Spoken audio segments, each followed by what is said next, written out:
Joining me now to discuss what we witnessed today at former President Trump's trial is Jeremy Saland. He's a criminal defense attorney and a former Manhattan prosecutor. Jeremy, thanks so much for being here. So given these witnesses that we've seen now, there's been several of them, what have you been able to glean about the prosecution's strategy?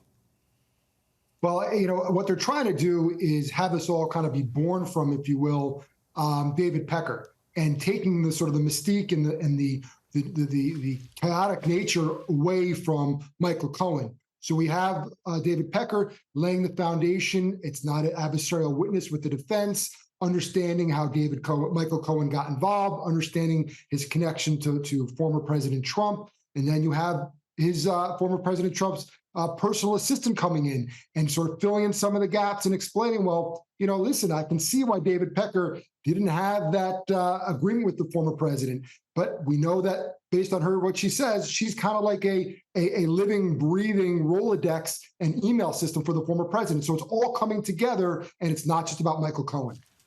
Yeah, I mean, digging a little bit deeper on that personal assistant, Rona Graff. So she was a witness for the defense, but she was called to testify by the prosecution. Given what she was able to shine light on the stand, do you feel that her testimony helps or hurts the former president? I think it really actually kind of hurts and helps, because she kind of distracts away and she makes the president out to be a little bit of a regular guy.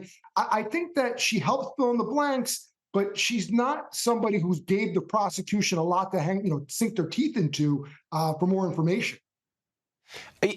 You kind of touch on it there a little bit in your answer, but I mean, to be clear, the former president is not on trial here because he allegedly had an affair with Stormy Daniels, or even that hush money payments were made here. These were financial-based crimes. I guess, can you explain the purpose of then asking the former personal assistant to detail what she remembers about Stormy Daniels and Karen McDougal? Well, it gives reason and understanding as to how they're involved. And it also, you hear some more evidence that starts to corroborate David Pecker about being, a meticulous person. And he's the one who signed the checks, and he's the one who was involved in the finances and the day-to-day. He wasn't some innocent bystander. So she just really starts plugging, as I said before, plugging in those holes and putting the pieces together. And we're going to hear eventually from Stormy Daniels, who will say, yeah, I was there, but not because I was going to be on The Apprentice. I was there for other reasons. So it's sometimes evidence doesn't have to prove anything. It just needs to support or not challenge something. And that's what she did. And she could have been adversarial, a heck of a lot more adversarial. She was down there on a subpoena. And one of the things that the prosecution can say is, she came down and supported some of the evidence we showed, and she did it because she didn't even want to do it, and she still did it.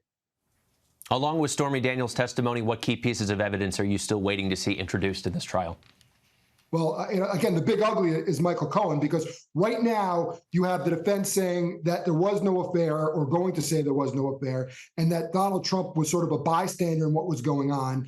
And then you're going to hear from Michael Cohen and Stormy Daniels. Stormy Daniels will say, yeah, we were having the affair, which, to your point, is not what the case is really about, but it sets the stage and understands the motive and intent behind it. And then you're going to have Michael Cohen, who's going to say, I did these payments. This is how the money came into being. The boss that we've heard, we all know who that is, but you're going to hear who the boss was, not just an assumption. So it's slowly but surely coming along. Hope Hicks is going to be there as well. So you're going to slowly and surely start filling and plugging in those gaps, according to the prosecution, if you believe their story, to reach to the former president. A lot of the discourse says that this trial is going to hinge on the credibility of Michael Cohen and Stormy Daniels. Do you buy that?